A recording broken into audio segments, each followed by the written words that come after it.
Have you ever stopped to think about how life can turn upside down in a matter of minutes? A simple glance out the window, a child who dances, a woman no one noticed.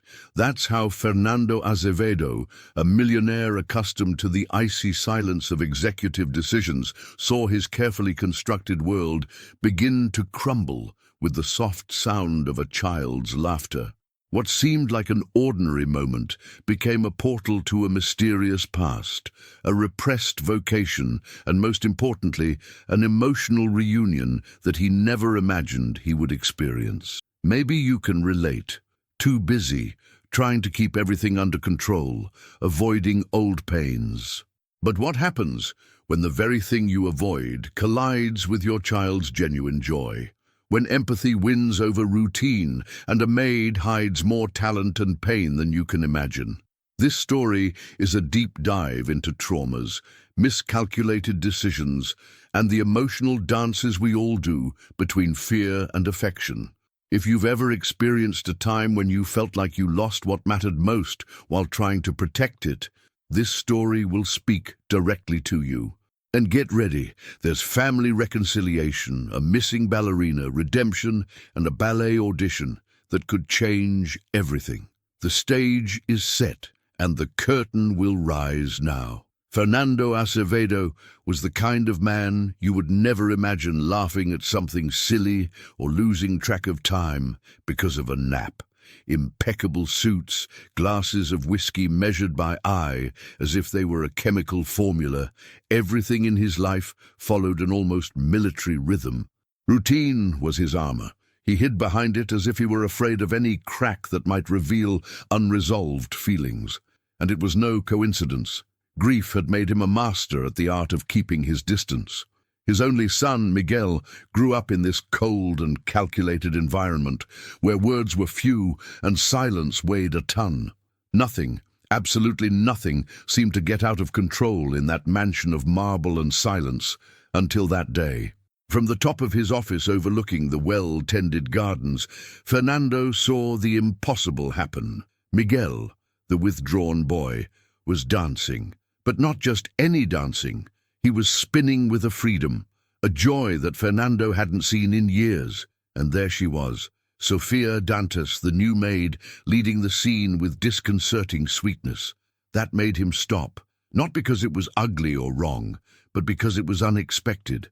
And for Fernando, the unexpected was synonymous with danger. Sofia, with her discreet manner and soft speech, was invisible in everyday life. She did her chores, avoided attracting attention, and yet now she stood out in a resounding way, not by shouting, but by revealing something that Fernando had forgotten: human connection. The father, accustomed to charts and contracts, could not process the dance between this simple woman and his son. A dance that seemed to say more than any spreadsheet. And Miguel's first step on that lawn was, ironically, the beginning of the emotional ruin of the ice empire that Fernando had built. From that day on, what had previously been a dry routine took on a new rhythm. Miguel began to look forward to his meetings with Sofia, which would occur in between household chores, almost like small acts of emotional rebellion. It was curious how a dance, something so simple at first glance, could become such a powerful instrument of transformation. Sofia Dantas, with her gentle posture and confident gestures, went beyond the steps. She touched the boy's soul as if awakening something dormant, and the mansion, which had been so silent, now vibrated with small waves of music and hope. For Sofia, teaching Miguel wasn't just about teaching technique. It was about rediscovering a part of herself that she thought was dead. Each turn taught, each delicate correction was like a scar that healed inside her as well.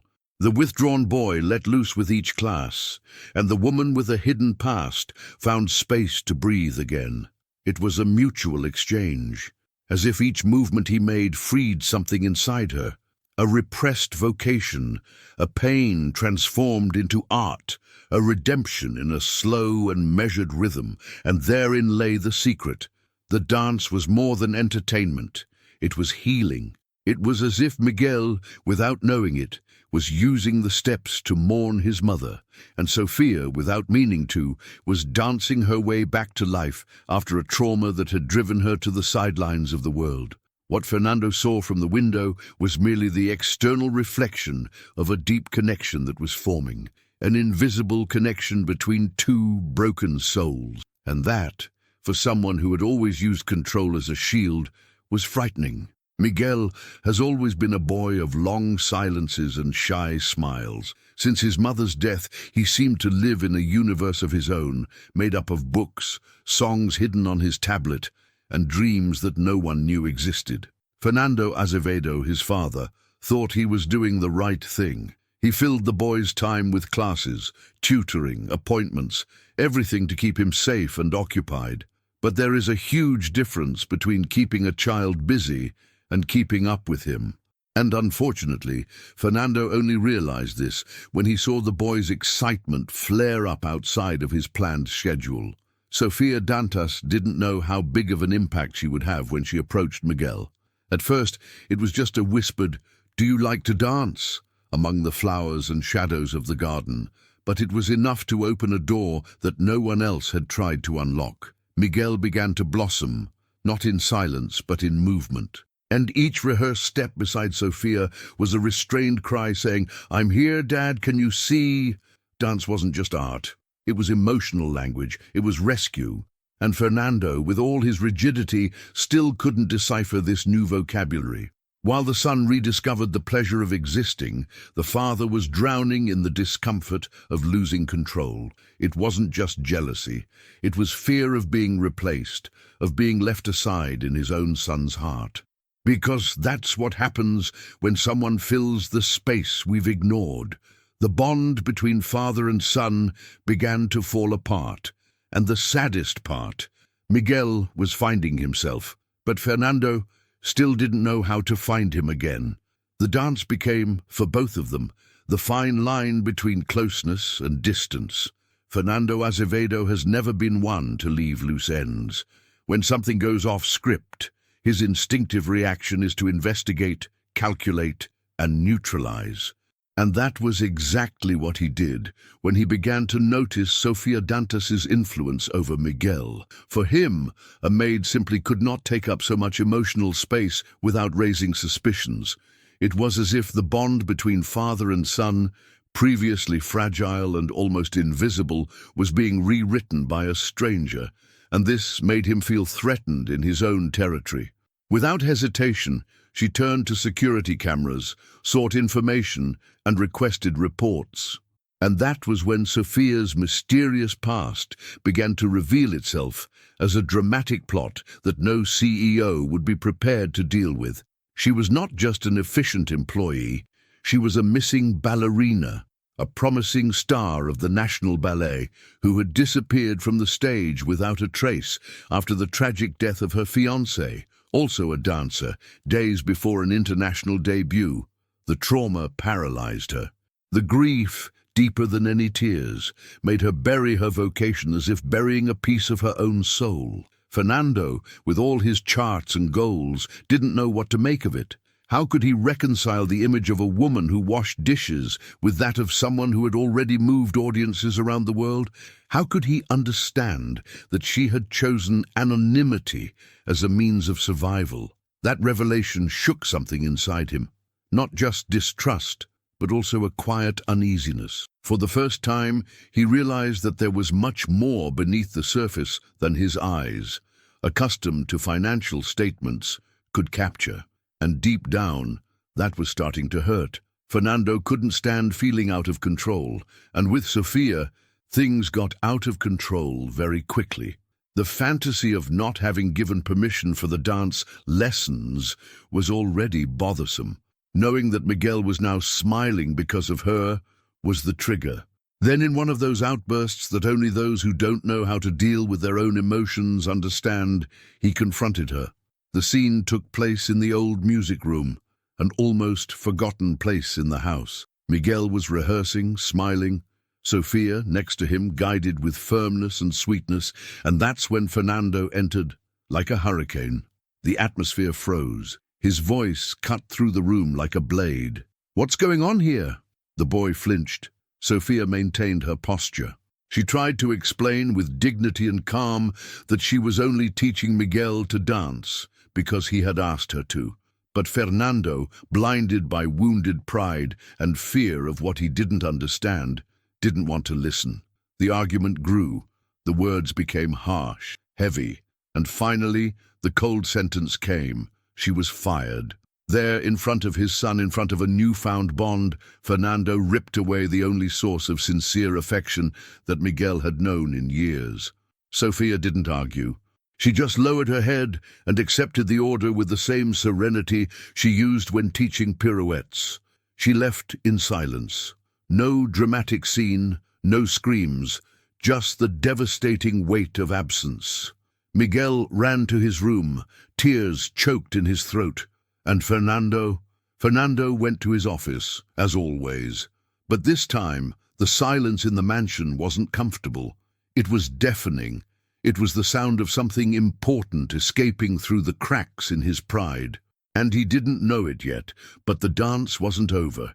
It had just changed tone. The silence that fell after Sophia left was unlike any other that had ever hung over that mansion. It wasn't the controlled silence that Fernando so prized, but a sad, humid silence filled with regret. Miguel no longer spoke, no longer read, no longer listened to music in secret. He stayed in his room, motionless, as if the little that kept him standing had been ripped away. And Fernando, who had always thought he was protecting his son with rules and tutors, now found himself facing an emotionally devastated child, and he didn't know what to do with it. It was during a cold dawn that he went down to the kitchen. He expected to find Sophia, maybe to say something, apologize, or just try to understand what she felt. But she was no longer there. There was only a note on the table. "Thank you for allowing us that moment." It was real. Those words hit him harder than any scream would have. He stood there, staring at the paper, while upstairs the muffled sound of Miguel's crying echoed like a cruel reminder of everything that had been broken. At that moment, Fernando began to understand. It wasn't about dancing. It wasn't about hierarchy or authority. It was about love, about bonding, about someone who saw what he himself refused to see. Sophia had touched his son's heart, and his too, although he was only just beginning to realize it. The penny dropped slowly, as great truths do, and Fernando, for the first time in a long time, felt something that his life of numbers had never taught him to manage. Guilt, the real kind, the kind that transforms, but it was still only the beginning. After sleepless nights and days when nothing made sense, Fernando decided to go beyond his guilt. He needed to do something. It wasn't just a matter of making amends with Miguel, but of understanding who this woman was, who had, without asking for permission, entered so deeply into his son's soul, and, as a result, into his own. He went back to researching, but this time without the coldness of before. He searched for Sofia Dantas Ballerina, dance company, Giselle, cancelled premiere, and what he found left him perplexed. A trajectory of brilliance and decline, of glory and silence. Stage photos, enthusiastic reviews, awards, and then disappearance. The missing ballerina who had moved audiences simply disappeared from the artistic world. The explanation? A tragic accident that took the life of her fiancé, her dance partner, and her dream partner. Sophia, emotionally destroyed, abandoned everything. Her career, the stage, the applause. She buried her vocation as one would bury a love. And now, years later, she appeared there, anonymous, teaching a sad boy how to find life again. For Fernando, that was a shock. But it was also the spark of something new, perhaps a real understanding. Without a script, without a business plan, he went after her. He found her in a modest apartment where art was piled up in cardboard boxes and forgotten sheet music. The conversation was tense at first. Sophia was suspicious, but open. And Fernando, vulnerable as ever, didn't just apologize. He asked for help. She told him that Miguel wanted to dance, that there was an audition for a youth ballet, and that the boy would only agree to participate if he went with her. This broke her inside. in the best way. For the first time in a long time, Sophia felt that dance could, again, have a purpose. Sophia took a deep breath before answering. It still hurt to remember everything she had lost, but hearing that Miguel wanted to dance with her rekindled something she herself believed was extinct. The desire to return, not to the stage, but to an even more beautiful role, that of guide, mentor, seed of a new story.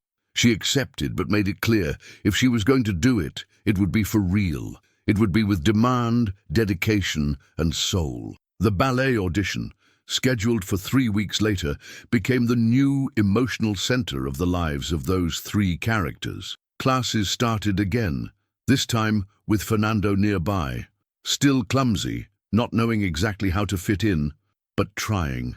He watched from afar, observing Sophia's care for Miguel, the sparkle that was slowly returning to his son's eyes. And he understood that what she was doing wasn't about technique. It was about rebuilding self-esteem, about giving this boy back the feeling that his dreams were worth living. And more than that, it was about teaching him and his father that traumas don't have to define us forever. Day after day, step after step, something beautiful blossomed there. Miguel danced better. Sophia smiled lightly. And Fernando, well, he learned to listen. He learned that fatherhood goes far beyond providing.